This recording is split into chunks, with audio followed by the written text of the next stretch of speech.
I'm Sarah Kupke, and I'm from ECIS, and wishing you a very, very warm welcome to our very first Sustainability and Regenerative Practices Special Interest Group meeting today.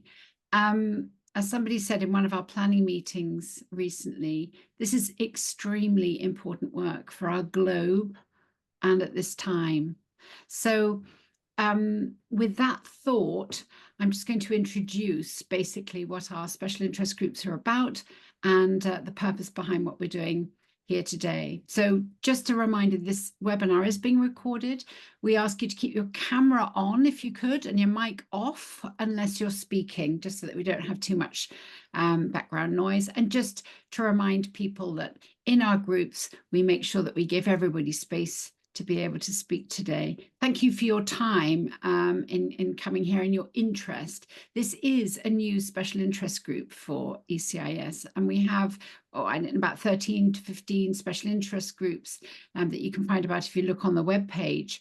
But essentially, our ECIS special interest groups are an opportunity for people to be able to network, to be able to research resources, to be able to learn from one another, and also to be able to contribute to professional learning. So a quick introduction, they're going to introduce themselves, but Dr. Zoe Badcock is from the International School of Zug und Luzern, and Kyle Shahan from the International School of Düsseldorf, Phil Keach from the International School of Luxembourg, and unfortunately not able to be here today at the last minute, Jan I hope I get this right, Dijkstra from the International School of Geneva. And these are our 4 current committee members who've started to put together this fabulous opportunity. All 4 of these people are educational masters in their fields, and yet each one of them would describe themselves as journeyers, still exploring, inquiring, sometimes floundering, sometimes celebrating breakthroughs. They're humble leaders who inspire, enable, and ennoble and empower our students to have a voice that's not only heard, but also acted upon. Their quest in launching this special interest group is for impact. And so just to mention that we're not in competition with other sustainability and regenerative practices organizations. We're simply creating a platform for ECIS member schools in partnership with experts and explorers from other organizations to network, to collaborate, and to act. And on top of all of that, it's free. So we're immensely grateful to Zoe, Kyle, Phil, and Jan for your dedication to this vital work and for taking this initiative in launching the ECIS Sustainability and Regenerative Practices Special Interest Group. Over to you, Zoe. Well, thank you, Sarah. You've taken all my speech, but never mind. And I'm also very embarrassed now because she's just far too kind. So welcome.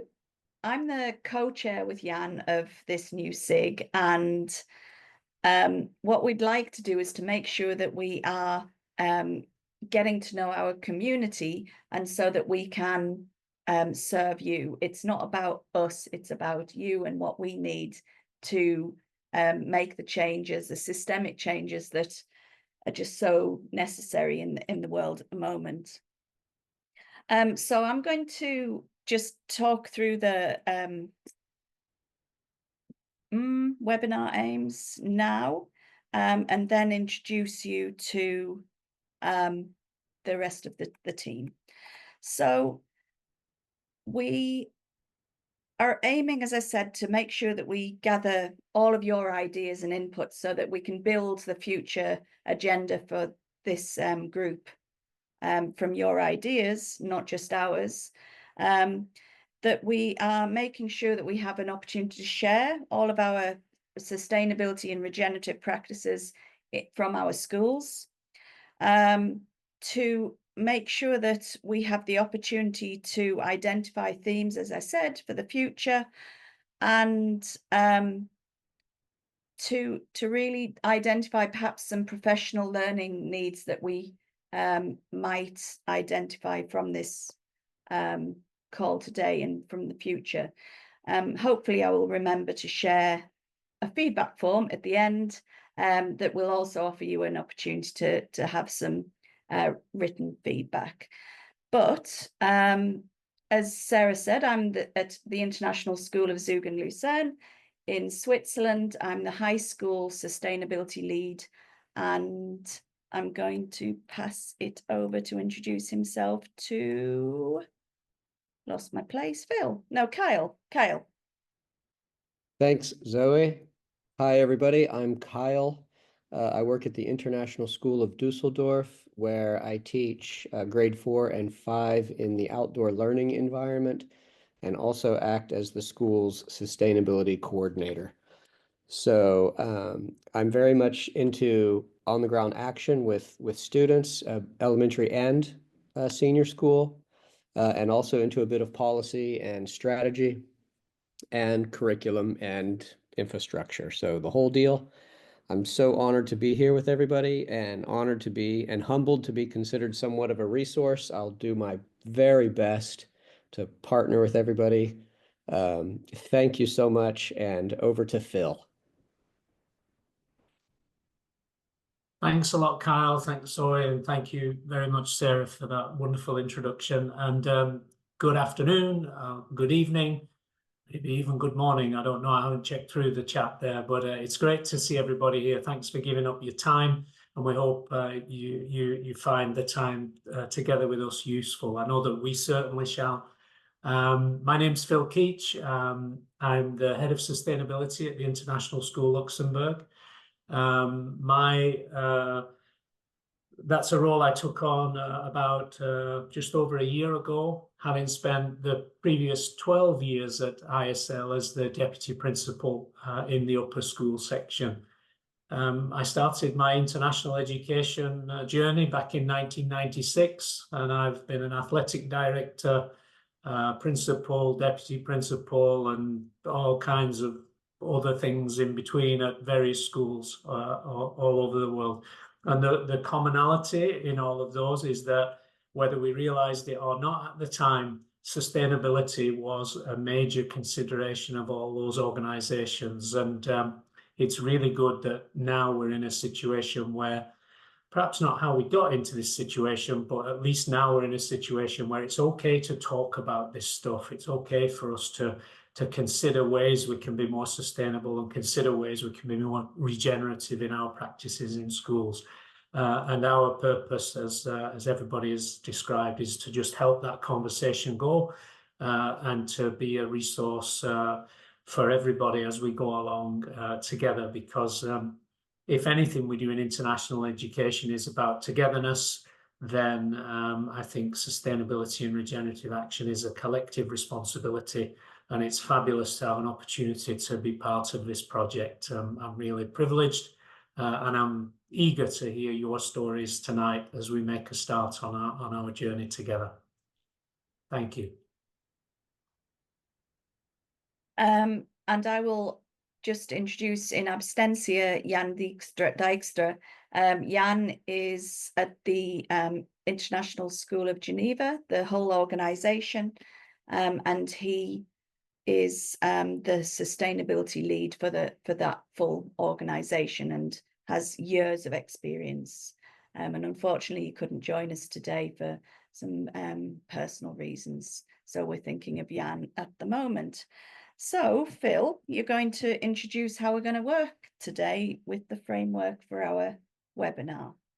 Yeah, just, I mean, Zoe described a few aims and desirable outcomes for our conversation.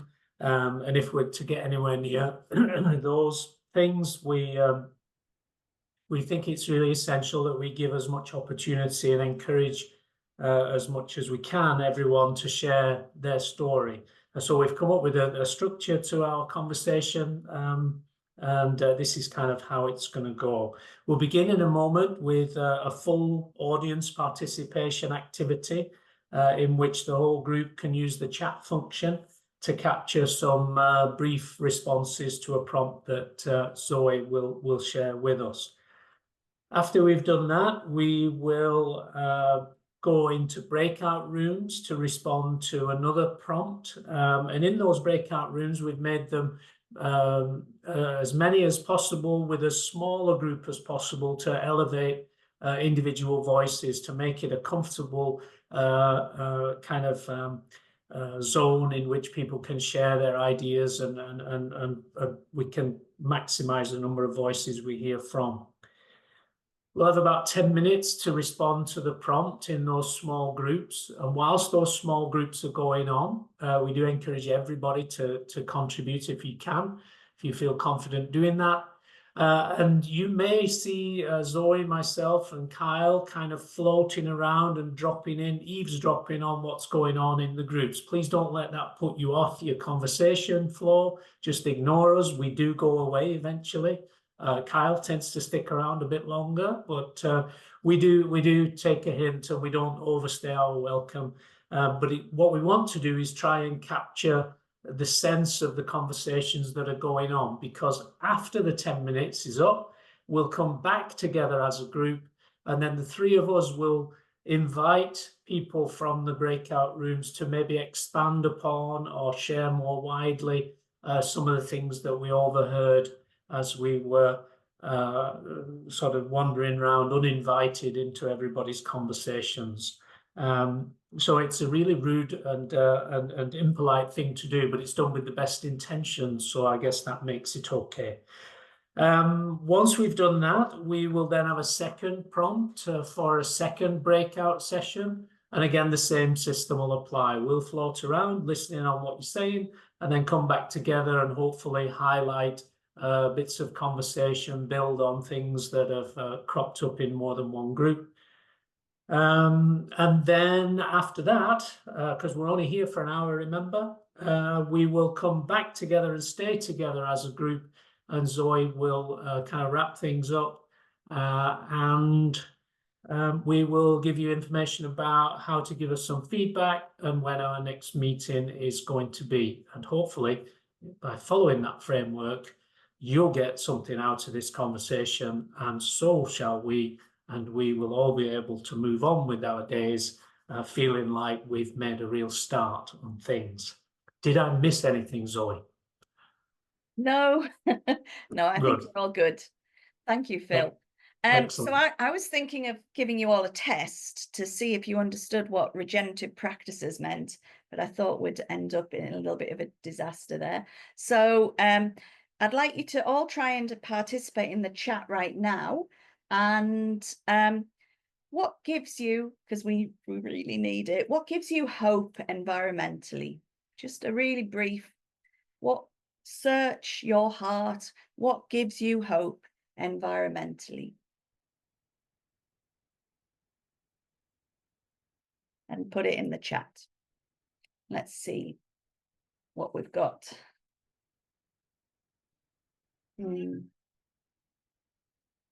Sorry, Cat's announcing he's here. Oh.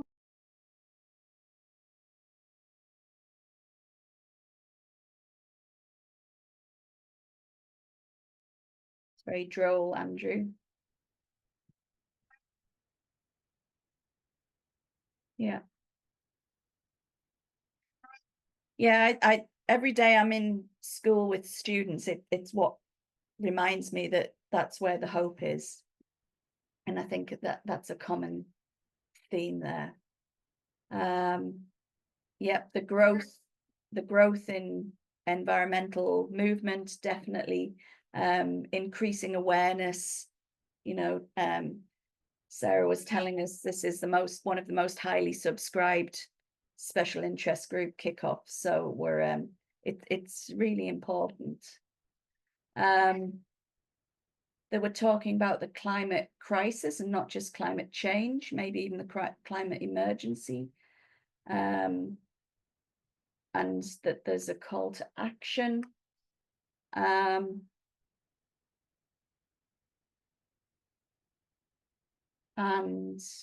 the way that people are changing their language that they use, the increase in sustainability awareness, including strategic plans being developed. I know my school is in the process of developing a strategic plan. So there's lots and lots of energy around, I think. The earth, yes, very wise words. The earth's capacity to heal itself, what we saw during COVID. Thank you, Shaya. I can't actually see the see very well, so thank you if I mispronounce your names. Okay, so let's get a move on. And Phil, I think it's over to you briefly to pass on to Kyle. Yeah, just to invite Kyle to give us our prompt for the first breakout session. So Kyle's prompt, and then we will go off into breakout rooms. You'll be distributed automatically into your breakout rooms, and then you'll get a timer to give you a clue as to when the breakout room is ending. And again, whilst you're chatting, you might get a visitor or two from one of us three. Over to you, Kyle. Thank you. Thanks, Phil. Okay, everybody, it's your turn to talk now. Please connect with each other, share your thoughts and feelings around this topic.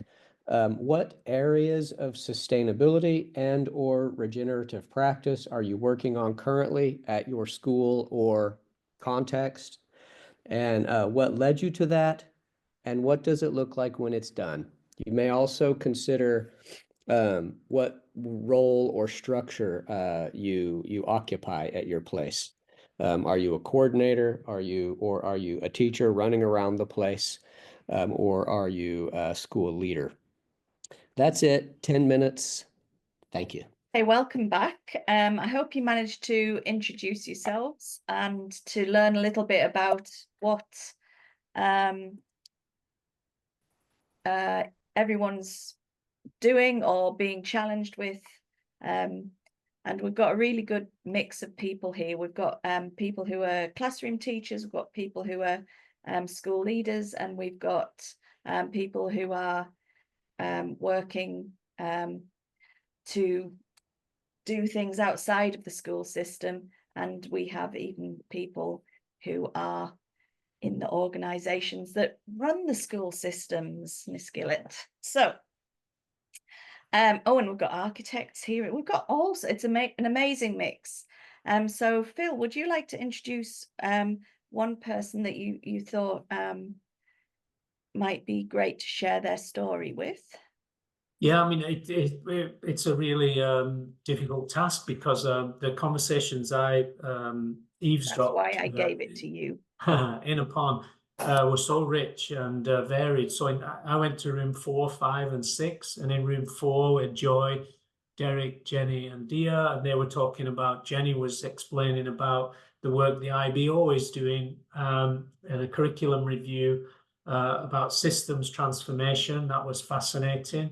The room 5, Jan was talking about the need for dedicated leadership within a school context in order to make kind of impact happen and to make sure it got embedded into practice rather than just occasional things. And that was with Martina and Rachel and Shala. Shala also mentioned the contextual challenges of particular geographic areas and how they influence the needs of sustainability things. But I'd like to invite, if I may, Maya from room 6, where Tatiana, Mesha, and Sylvia were, because Maya was describing a kind of an interesting collaboration between international schools and the local state schools on sustainability things. So if you wouldn't mind, Maya, would you care to expand a little bit on that for the rest of the group? Yeah, I'd be happy to. Yeah, for my sins, we've managed to set up a group with currently 3 schools, but there will be 4 very soon. We've just pulled another one in and on the local area, but they are state schools. Obviously, we're sort of a private school, but we are stuck in the middle of not nowhere. It's beautiful. We're a little village in Austria on a lakeside, about half an hour from Salzburg, but there's nothing much in terms of international schools in the local area. But also, because this is sustainability, it seems to me much more valuable to be working on a local scale where we can. So we're working, it's called Green Minds is the group that we've set up. We're already probably on our third cycle of students because obviously there's a turnover involved. And they are all working together on projects, some as simple as swap markets and device recycling projects. Tree planting last year, we all went and planted trees for our graduating students who had a little wooden plaque with their name on it on the tree, which is now growing in the local area. It's all sort of quite sweet things, and some sort of more climate literacy based some workshops and things that we're doing as well. So we're trying to pull quite a lot of different elements together for different age groups as well. Like, you know, bee projects and so on that we were just discussing, they're lovely, but we needed to, my problem seems to come, my depression, obviously we started with the happy news, but I think where I struggle more is the sort of attitude behavior gap in the adolescents sometimes. And so really to try to break through that is where we're working. So yes, information deficit model, we do want to bring in some knowledge there, but really I want to sort of bring in some positivity and a bit of positive envisioning there as well. Super, thank you so much, Maya. I don't know if Kyle or Zoe, you had anything you wanted to draw attention to? Yeah, I would like to. Thanks, Phil. I bounced around in between rooms 1, 2, and 3 and heard some common themes there. In particular, the need for groups like this to exist and motivate us. So Olga from room 2 and Klaus, if it's okay to put you on the spot, Klaus from room 3 said something similar. So if either one of Olga and Klaus would like to share their thoughts, that would be lovely. Yes. Go ahead, Olga.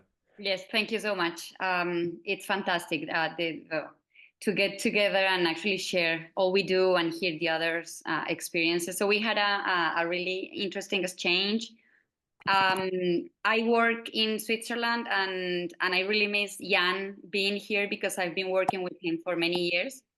So we've been following the path of plastic-free campus at the beginning, which is what I coordinate, and it's the program that I lead. And he was actually the first person who took the lead in the international school. And as the result, we decided to replicate that for any other school in the world.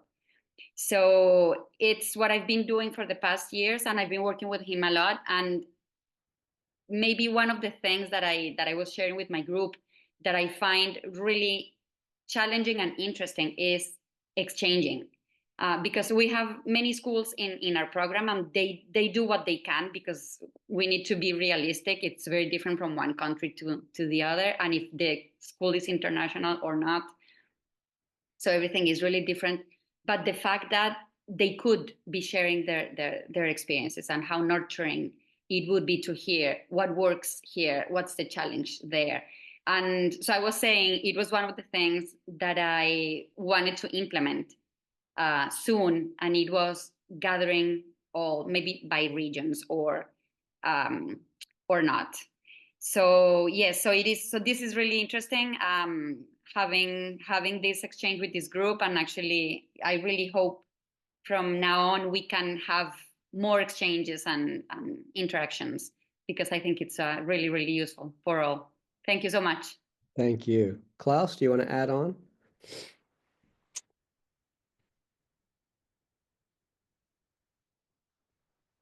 I think did Klaus is driving, so okay, a little tricky. No, I'm just I'm parking for a second, no problem.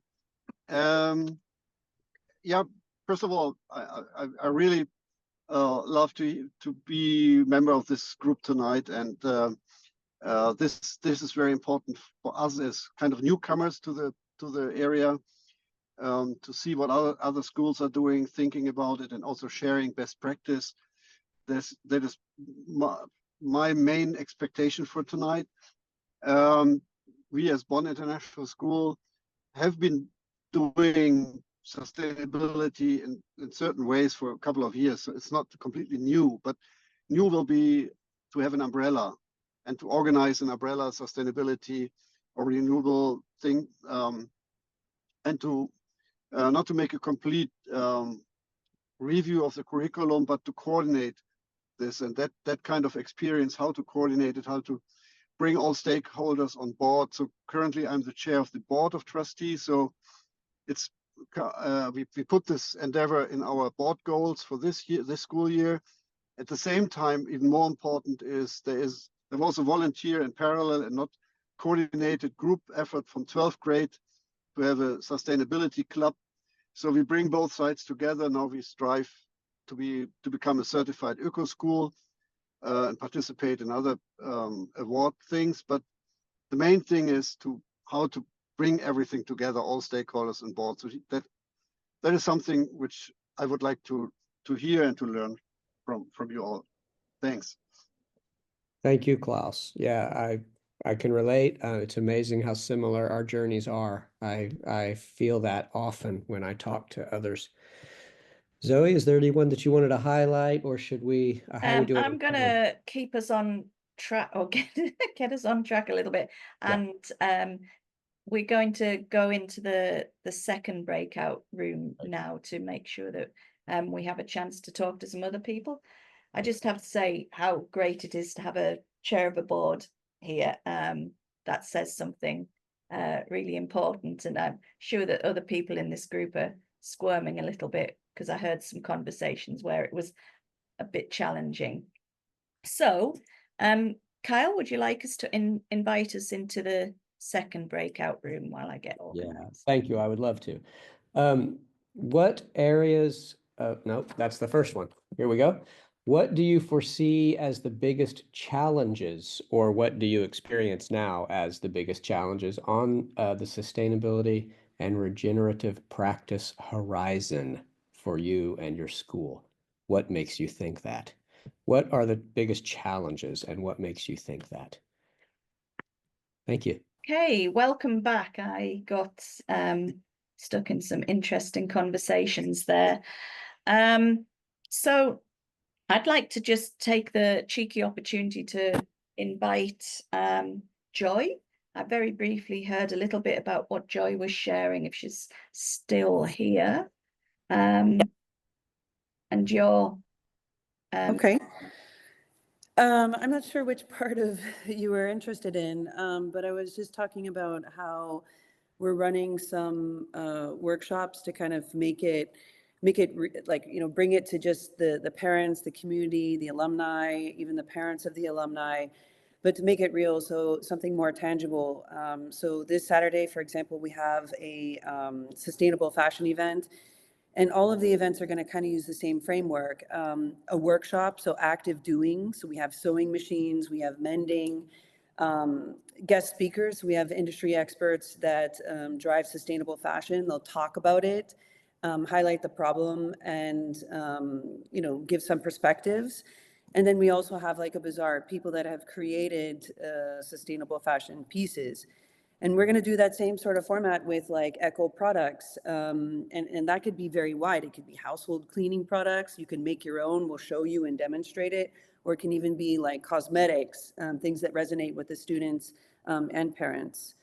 Is that the one that you were talking about? That was, yes. I always cling to the things that give us hope. And even though we were supposed to be talking about challenges, I heard two very familiar challenges in the rooms that I attended. One was the challenge of treading that really fine line between pushing and encouraging, and then not pushing because people might, you know, get a little bit of how can I put this nicely?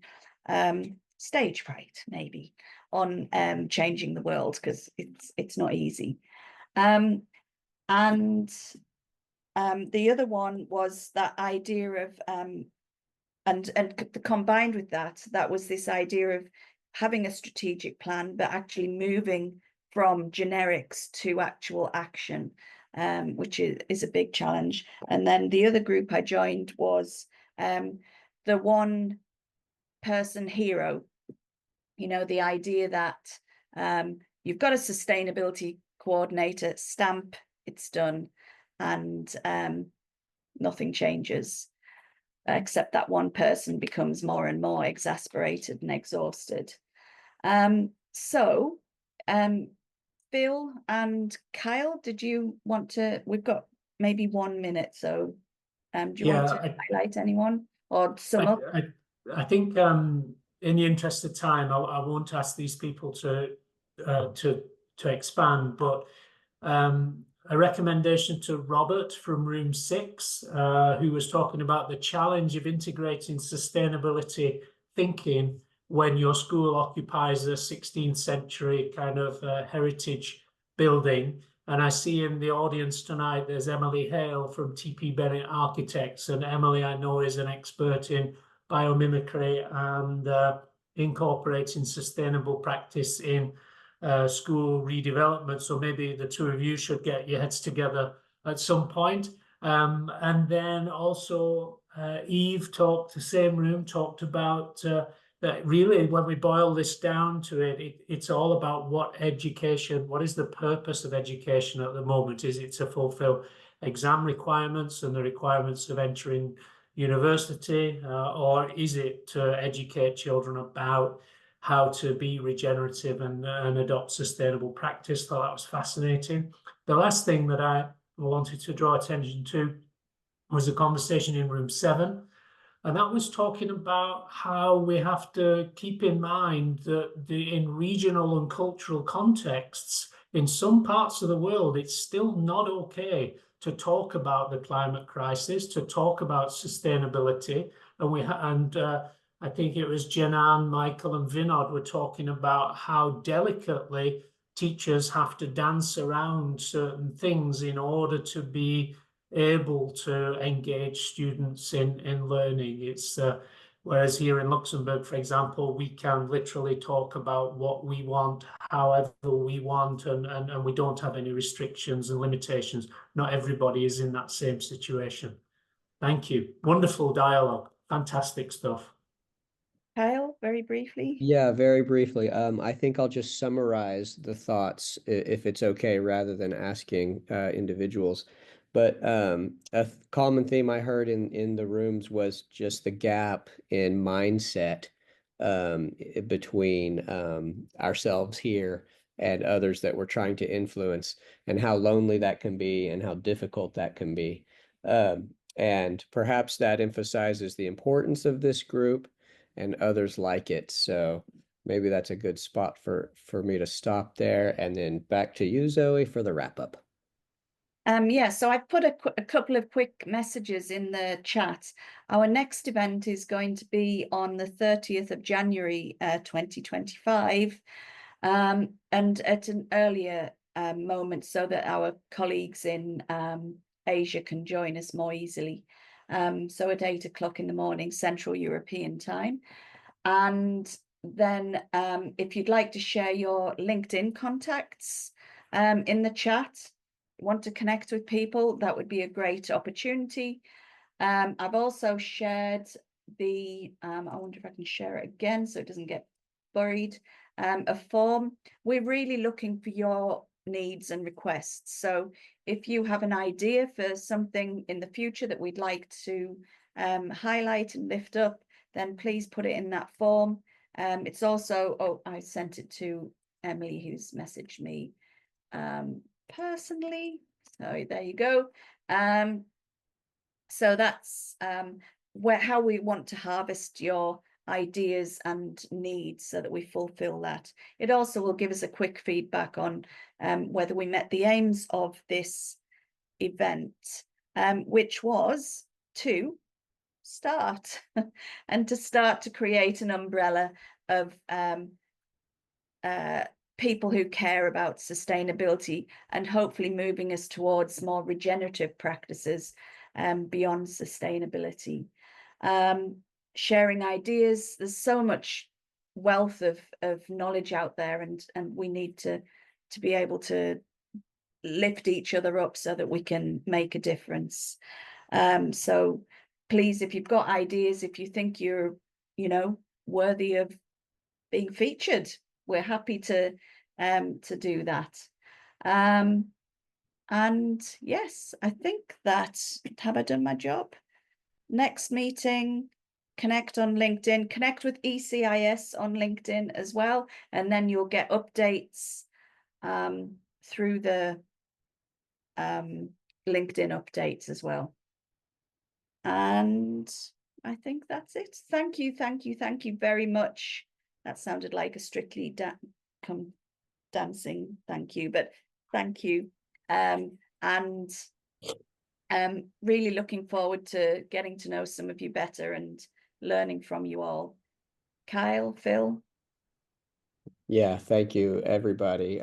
Let's keep in touch. Share in the feedback form what you can offer and also what you'd like help or support with.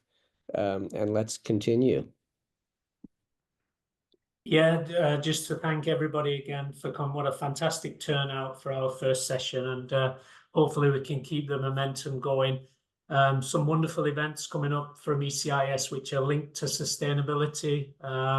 Check those out on the ECIS LinkedIn feed, and maybe we'll see you at some of those events too. And I'm thinking particularly the Learning Liberated School Spaces Conference, which is coming up in Amsterdam, and thinking about sustainability, regenerative practice, and how that can blend with that aspect of what we do in schools. So great to see everybody. Thanks so much for the dialogue, and thanks to Sarah for coordinating everything and keeping the three of us on track so far. And of course, our marvelous co-chair, Zoe. She's a diamond, and it's a real pleasure to work with Zoe and Jan and Kyle.